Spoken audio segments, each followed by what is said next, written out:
In this video, we will show you how to reset Epson L3268 printer using resetter or adjustment programs. Before you download and use this resetter or adjustment programs, we suggest you to disable for a while your antivirus, include Windows real-time protection and the temper protections if you're using Windows 10 or Windows 11. After you disable your antivirus for a while, then you can download this resetter, the link on comments.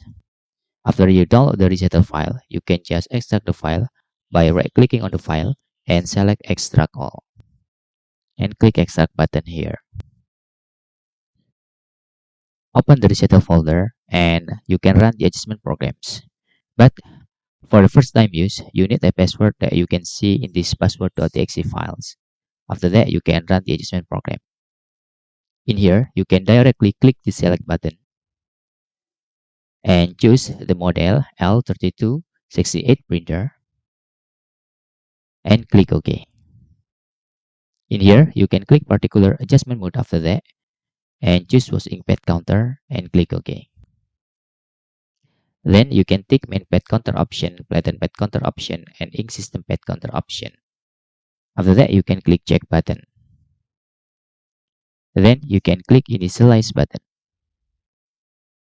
After the reset is successfully, you can just click finish and you can immediately turn off your printer. After that, you can turn back on your printer again. In any case you face error, you can just try to moving your USB printer into another available port on your computers. And that's all tutorial how to reset Epson L3268 printer using resetter or adjustment programs. If you have any questions, you can fill in the forms comment below. Thanks for watching and hope this video helpful for you.